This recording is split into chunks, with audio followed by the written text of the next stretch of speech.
Hello guys, Ayyanar துணையில் அடுத்ததாக என்ன நடக்குதுன்னு சொன்னால், சோழனோட ஃபேமிலி எல்லாரையும் கூட்டிகிட்டு வர சொல்லிட்டாங்க அந்த போலீஸ் ஆஃபீஸர். எதுக்குன்னு சொன்னால், தங்கட வீட்டு பொண்ணையே கடத்திட்டு போகிற அளவுக்கு இவனுக்கு தைரியமா அப்படின்னு சொன்னால், அவங்களோட குடும்பத்தில் இருக்கிறவங்களும் இதுக்கு உடந்தையாக இருப்பாங்க. அவங்க யார், என்ன பேர், என்ன செய்கிறாங்க, எல்லா டீட்டெயில்ஸும் தனக்கு தேவை. அவங்களுமே சேர்ந்து இங்கே வரணும் என்ற மாதிரி சொல்லிட்டாங்க. சொன்னதுக்கப்புறமா நீலா, அதே மாதிரி சேரன், பாண்டி எல்லாருமே கூட்டிகிட்டு கூட்டிகிட்டு போகும்போது கேட்குறாங்க, எதுக்கு எங்களை கூட்டிகிட்டு போகிறீங்க? இல்லை, உங்களோட வீட்டில் இருக்கிறவங்க ரொம்ப நல்ல சம்பவம் பண்ணியிருக்கிறாங்க, அவங்களுக்காக தான் உங்களை கூட்டிகிட்டு போகிறேன் என்ற மாதிரி சொல்லும்போது, யார், பல்லவனா சோழனா யார் என்ற மாதிரி கேட்குறாங்க. சோழன் அவங்களோட பேர் என்று சொல்லும்போது, சோழனா இப்போ தானே போனால் என்னாச்சு என்ற மாதிரி கேட்குறாங்க. எதுவுமே சொல்லாமல் அந்த வீட்டில் கொண்டு போய் இவங்களை விடுறாங்க.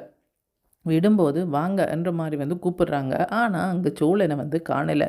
என்னப்பா இது, சோழனுக்காகத்தானே எங்களை வர சொன்னாங்க, ஆனால் இங்கே சோழனை காணலையே என்ற மாதிரி எல்லாரும் பார்க்குறாங்க. சோழன் பத்திரமா தான் இருக்கிறாங்க. என்ன காரியம் பண்ணாங்க தெரியுமா? இந்த வீட்டு பொண்ணையே கூட்டிகிட்டு போய் ஒரு கல்யாணம் பண்ண நினச்சிருக்கிறாங்க. அது சரி, நீங்களெல்லாம் யார், அண்ணன் தங்கச்சியா என்ற மாதிரி சொல்லும்போது, சோழனோட அண்ணன் என்ற மாதிரி சேரன் சொல்கிறாங்க. அதே மாதிரி பாண்டி தான் அவங்களோட தம்பி என்று சொல்கிறாங்க.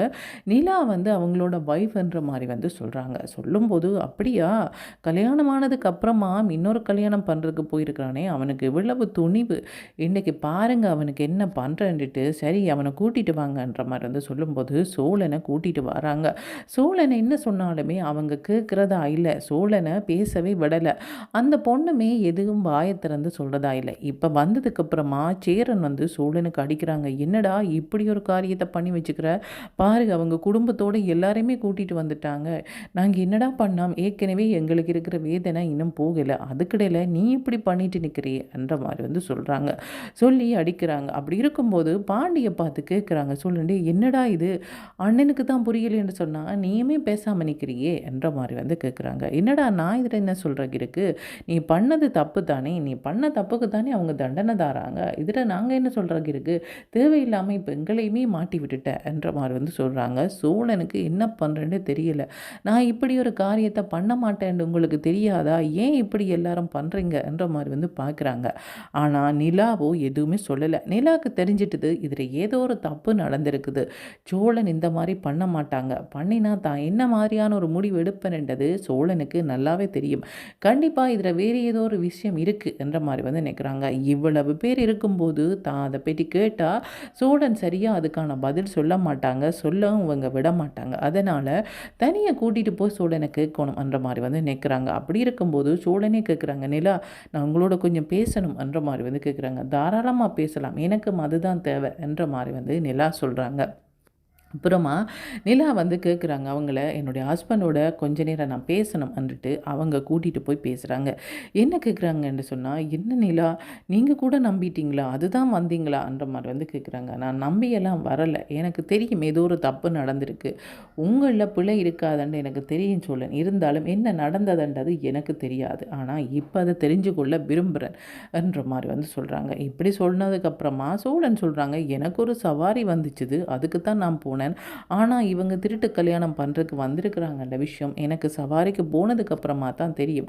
சரி, அவங்களுக்கு பிடிச்சிருக்கு, அவங்க கல்யாணம் பண்ணுறாங்கன்ட்டு நானும் அந்த இடத்துல நின்றேன். அப்புறமா தான் தெரிஞ்சுது என்னென்னு சொன்னால், இவங்க ஒரு வசதியான குடும்பத்து பொண்ணும், இந்த பொண்ணு கல்யாணம் பண்ணி வைக்கிறதுக்கு வேறொரு மாப்பிள்ளையை பார்த்துருக்குறாங்க, அதையும் மீறி அவங்க கல்யாணம் பண்ணுற கூட்டிகிட்டு போயிருக்கிறான், இவங்களை தேடி அவங்களோட குடும்பமே வருகுது என்றது எனக்கு அங்கே போனதுக்கப்புறமா தான் தெரிஞ்சுது. ஆனால் அந்த மாப்பிள்ளை தப்பிச்சு ஓடிட்டான், அதுக்கப்புறமா என்ன கூட்டிகிட்டு அடிக்கிறாங்க என்ற மாதிரி சொல்கிறாங்க. என்ன சோழன் இதெல்லாம், அவன் தப்பிச்ச ஓடினா அந்த பொண்ணு இதுக்கு பேசாமல் இருக்குது, பேசாமல் இருந்தால் சரியா, சொல்ல வேணும், இவங்க இல்லை அது வேறொரு ஆளுன்ட்டு சொல்ல வேணும்ன்ற மாதிரி சொல்கிறாங்க. அந்த பொண்ணு வாயை திறக்க மாட்டேன்றது நிலா, அவங்க ஏதாவது சொன்னத்தானே நான் இதுலேருந்து தப்பிக்கலாம்ன்ற மாதிரி சொல்கிறாங்க. சரி இருங்க, இனி எனக்கு எல்லா விஷயமும் தெரிஞ்சுட்டு தானே நான் பார்த்துக்கொள்றேன்ட்டு நிலா போய் ஏசுகிறாங்க. என்ன நினச்சிட்ருக்கிறீங்க, உங்களோட பொண்ணு மேலே தப்பை வச்சுட்டு என்னுடைய ஹஸ்பண்டுக்கு அடிக்கிறீங்களா, இவ்வளோ பெரிய பிள்ளை பண்ணியிருக்கிறீங்க தெரியுமான்ற மாதிரி கேட்குறாங்க. என்ன ட்ராமா பண்ணுறீங்களா எல்லாருமா சேர்ந்து, இப்படி ஒரு ட்ராமா பண்ணி இந்த இடத்த விட்டு ஓடலாம்னு பார்க்குறீங்களா, நீங்கள் தப்பிக்கவே முடியாது, இதுக்கு தாண்டான தந்தை தீர்வோம்ன்ற மாதிரி அந்த போலீஸ் அவங்க சொல்கிறாங்க. சொல்லும்போது நிலா என்ன சொல்கிறாங்கன்னு சொன்னா, "என்னம்மா நல்லவ மாரி நடிச்சிட்ருக்கிற, உன்னுடைய ஹஸ்பண்ட் தாலி கட்டுற நேரத்தில விட்டுட்டு ஓடிட்டான். உன்னுடைய வீட்டுக்காரர கண்டுட்டு, அதுக்கப்புறமா இவர கொண்டு வந்து வச்சு அடிக்கிறாங்க. நீ நல்லவ மாரி அவன பிடிச்சு குடுக்கக்கூடாதுக்காக பேசாம இருக்கிறியா?" என்கிட்ட என்ன சொல்கிறாங்கன்னு சொன்னா, "உங்களோட பொண்ணு லவ் பண்ணது வேறொரு பையன. அவங்க நீங்க வாரத கண்டுட்டு ஓடிட்டாங்க. அதுக்கப்புறமா இவங்க தண்டப்பாடுல கார் எடுத்துட்டு வரும்போது, அந்த காருக்குள்ள இந்த பொண்ணு ஏறி இருந்துட்டாங்க. நீங்க கடைசியா டிரைவரையும் சேர்த்து அந்த பொண்ணையும் சேர்த்து பிடிச்சிட்டு வந்திருக்கிறீங்க. நீங்க பிடிக்க வேண்டிய ஆள் சோழனை இல்ல. யார் உங்களோட பொண்ணை ஏமாத்திட்டு போனாங்களோ அவங்கள தான் பிடிக்கணும். எதுக்கு என்னுடைய ஹஸ்பண்டை பிடிச்சி வந்து அடிக்கிறீங்க? அவங்க ஒரு டிரைவரா தன்னுடைய தொழிலுக்கு தான் வந்தாங்க ஒழிய, இவங்களோட கல்யாணத்தை பார்க்குறதுக்காக அங்க வரல. பிளான் பண்ணி இந்த கல்யாணத்துக்காகவே அவங்க காரை கொண்டு வரல. எதுக்கு இப்படியெல்லாம் பண்ணுறீங்க? நியாயமா பார்க்க போனா நாங்க தான் உங்க மேல கம்ப்ளைண்ட் குடுக்கணும்ன்ற மாரி வந்து சொல்றாங்க. சொல்லும்போது வந்து அந்த பொண்ணு வந்து பேசாம இருக்கும்போது, நிலா வந்து பேசுறாங்க. "அரேஞ்சுடா சொல்லு பார்க்கலாம் என்ன நடந்ததுன்றது பேசாம இருக்கிறேன்னு" சொல்லும்போது, அவங்கள்ட வீட்டில இருக்கிறவங்க பேசுறாங்க. "என்ன எங்கட வீட்டு பொண்ணையே இங்க வந்து மிரட்டுறியா?" என்ற மாரி வந்து கேட்கும்போது, நிலா சொல்றாங்க, "ஆமா நான் மிரட்டத்தான் பண்ணுவேன். நீங்க எப்படி என்னுடைய ஹஸ்பண்டுக்கு அடிக்க முடியும்? எந்த தப்பும் இல்லாம அவங்களுக்கு அடிக்கிறீங்க. தப்பு பண்ணவங்க பேசாம நிக்கிறாங்க" என்ற மாரி வந்து சொல்றாங்க. சொன்னோன்ன அந்த பொண்ணு சொல்றாங்க, "ஆமா இந்த பையன் இல்ல" என்ற மாரி வந்து சொல்றாங்க. "இரம்மா நீ சொல்றதையும் சில நேரம் உன்னுடைய குடும்பத்தில இருக்கிறவங்க நம்ப மாட்டாங்க. நான் நம்ப வைக்கிறேன். நீ இப்ப நடந்தது என்னன்றத சொல்ல வைக்கிறேன்னுட்டு, யார் அந்த கார் ஓனரோ அவங்களுக்கு கால் பண்ணி, யார் இன்றைக்கு சவாரிக்கு கேட்டாங்க, அவங்கள்ட பேர், அட்ரஸ், அவங்க எத்தனை மணிக்கு கால் பண்ணாங்க, எல்லா டீட்டெயில்ஸையும் எனக்கு அனுப்புங்கன்ற மாரி வந்து சொல்லும்போது, அவங்க வந்து சொல்றாங்க, ஒரு படிக்கிற பையன் தான் வந்து இந்த மாரி வந்து காலேஜில படிக்கிறவன் தான் ஒரு கார் புக் பண்ணியிருந்தான். ஒரு கோயிலுக்கு போகணும்னு தான் சொல்லியிருந்தான். நம்ம இன்ன இடத்துலேருந்து தான் சொல்லியிருந்தான். இத்தனை மணித்தியாலும் தேவைன்ற மாரி வந்து சொல்லியிருந்தான்ற மாரி வந்து சொல்றாங்க. சொன்னோன்னே அந்த டீட்டெயில்ஸ் அப்படியே நிலா குடுத்துட்டு, "சோழன் வா நாங்க போகலாம். அவங்கள்ட வீட்டு பிரச்சனைக்கு நம்மள கூப்பிட்டு அடிப்பாங்களா? அவங்கள்ட பொண்ணு தப்பு பண்ணிட்டு இருப்பாங்க. யார் ஒருத்தன் லவ் பண்ணுவான், யார் ஒருத்தன் விட்டுட்டு போவான். ஆனா சம்மந்தமே இல்லாத உன்ன கொண்டு வந்து அடிப்பாங்க. அதுக்கு நாங்க அழுதுட்டு இருந்து அவங்களுக்கு பதில் சொல்லிட்டு இருக்கணுமா?" என்ற மாரி வந்து சொல்லிட்டு சோழன கூட்டிட்டு வராங்க. கூட்டிட்டு வரும்போது வந்து சோழன் வந்து வடிவா பார்க்குறாங்க. நான் வந்து தப்பு பண்ணிட்டேன்ட்டு நினைச்சு நிலா கோவிச்சுடுவா, என்னை விட்டுட்டு போயிடுவான்னு நினைச்சா நிலா கோபிக்கவே இல்ல என்ற மாரி வந்து நிற்கிறாங்க. அதுக்கப்புறமா அந்த பொண்ணோட வீட்டுக்காரங்க அந்த பொண்ணுக்கு அடிக்கிறாங்க. யார் இந்த பையன் இவனை கண்டுபிடிக்கிறேன்ட்டு அவங்கள்ட அட்ரஸை தேடி போகிறாங்க. இப்போ இவங்க காரில் வரும்போது வந்து சோழனுக்கு நடந்த விஷயங்கள் எல்லாமே ஞாபகம் வருது. அது மட்டும் இல்லாம, சோழன் வந்து என்ன பண்ணுறாங்கன்னு சொன்னா, தன்னுடைய ஃபோன்ல வந்து அவங்கள ஃபோட்டோ எடுத்திருந்தாங்க. அந்த ஃபோட்டோவையுமே அவங்களுக்கு குடுக்குறாங்க. "இங்க பாருங்க, இதுதான் அந்த பையன். அந்த பையன போய் தேடுங்க. அத விட்டுட்டு சம்மந்தமே இல்லாம எனக்கு அடிக்கிறீங்க" என்ற மாரி வந்து சொல்லிட்டு, அவங்க பாட்டுக்கு வராங்க. வரும்போது அவங்க யாரோடையுமே பேசல. பேசாம இருக்கிறாங்க. பேசாம இருக்கிறத பார்த்துட்டு சேரனும் அதே மாரி வந்து பாண்டியும் பார்க்குறாங்க. என்ன சோழன் பேசவே மாட்டேன்றானே என்ற மாரி வந்து பார்க்குறாங்க. அப்படி பார்க்குறதுக்கு என்ன காரணம்னு சொன்னா, சோழன் தப்பு பண்ணியிருக்க மாட்டான் என்று நம்பாம, அவங்க சோழனுக்கு அடிச்சுட்டாங்க. சேரன் வந்து அடிச்சுட்டாங்க. அந்த கோவத்தில சோழன் வந்து பேசல. "என்ன நான் இப்படி பண்ண மாட்டேன்றதை நீ கொஞ்சம் கூட எதிர்பார்க்கலே" என்ற மாரி வந்து நிற்கிறாங்க. அதே மாரி பாண்டிய வந்து கேட்கும்போது, "என்னடா நீ இப்படி பண்ணிட்ட? ஏற்கனவே கல்யாணம் பண்ணிட்டு இன்னொரு கல்யாணம் பண்ண போனியா?"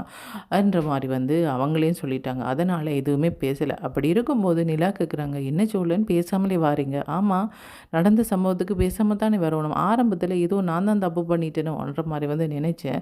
சரி அவங்க அந்த பொண்ணோட குடும்பத்தில இருக்கிறவங்க தான் என்ன உண்மைன்ட்டு தெரியாம இப்படி பண்றாங்கன்னு நினைச்சேன். ஏன்னு சொன்னா, அவங்களுக்கு நான் யார், எப்படிப்பட்டவன் எதுவுமே தெரியாது. ஆனா இந்த குடும்பத்தில் இருக்கிறவங்களுக்கு நான் யாரு, எப்படிப்பட்டவன் எல்லாமே தெரியுமே. நீங்க வரும்போது என்னை எப்படியாவது காப்பாத்திருவீங்கன்னு நம்பினேன். ஆனா அங்க வச்சு அவங்களுக்கு முன்னால இவங்க எனக்கு அடிக்கிறாங்க. அவங்கள பார்த்தா பாண்டிய பார்த்தா, என்னடா இப்படி பண்ணிட்டியேன்ற மாரி வந்து ஏதோ என்ன குற்றவாளி மாரி வந்து பேசுறான். என்ன இப்படித்தான் பண்ணுவீங்களா? உன்ட பக்கத்துல ஏதாவது நியாயம் இருக்கா? எதுக்கு சோழன் இப்படி பண்ண போறான்? பண்றதுக்கு வாய்ப்பே இல்லை. இப்படியெல்லாம் யோசிக்கவே மாட்டீங்களா? எப்ப பார்த்தாலும் சோழன் இப்படித்தான். ஏதாவது பிரச்சனை பண்ணுவான். எங்கேயாவது வந்து பிரச்சனை எடுத்துட்டு வருவான்ற மாரி தான் நினைப்பீங்களா? ஏன் நான் நல்லதே பண்ண மாட்டேனா? நல்லதே பண்ணதில்லையா? என்ற மாரி வந்து சொல்லி அழுகுறாங்க. அப்படி சொல்லி அழும்போது வந்து சேரன் என்ன சொல்றாங்கன்னு சொன்னா, "தப்பு தான்டா. நான் அந்த மாரி உனக்கு அடிச்சிருக்க கூடாதான். தப்பு தான். என்ன மன்னிச்சிடு." அந்த இடத்துல அவங்க எல்லாரும் சேர்ந்து எங்கள கேள்வி கேட்கும்போது, என்னால என்ன பண்றேன்னு தெரியாம போச்சுன்ற மாரி வந்து சொல்றாங்க. சுத்தி நெறைய பேர் நிண்டு கேள்வி கேட்டா, நீங்க வந்து தப்பு பண்ணாதவங்களையும் தப்பு பண்ணவங்கன்ற மாரி வந்து தண்டிப்பீங்களா? அப்படி பண்ணலாமா? எனக்கு எப்படி இருந்திருக்கும்? அவங்களுமே வந்து ஏசுறாங்க. "நீயுமே அடிக்கிறேன்டா எனக்கு இப்படி இருக்கும்ன்ற மாதிரி வந்து சொல்கிறாங்க. அப்படி சொல்லிட்டு பாண்டியை பார்த்து கேட்குறாங்க, ஏன்டா பாண்டி உனக்கும் வானதிக்கு முடியல எத்தனை தடவை சண்டை வந்திருக்கு, வானதி எத்தனை தடவை உண்மையில் வந்து பழிய போட்டிருக்கு, நீ எத்தனை தடவை வானதி மேலே பழிய போட்டிருக்க, இருந்துமே உன்னை பிரிக்க பார்த்துருக்கிறேன்னா உண்மையில் வந்து ஏன்டா பாண்டி இப்படி பண்ணேன்ட்டு இப்போவாவது உன்னை வந்து கேட்டிருக்குனா இல்லை, பாண்டி இப்படியெல்லாம் பண்ணக்கூடியவனே இல்லை என்ற மாதிரி வந்து வானதியோடு தான் சண்டை பிடிச்சிருப்பேன் ஒழிய இல்லை பாண்டி இப்படிப்பட்டவன் தான்ட்டு சொன்னதே கிடையாது.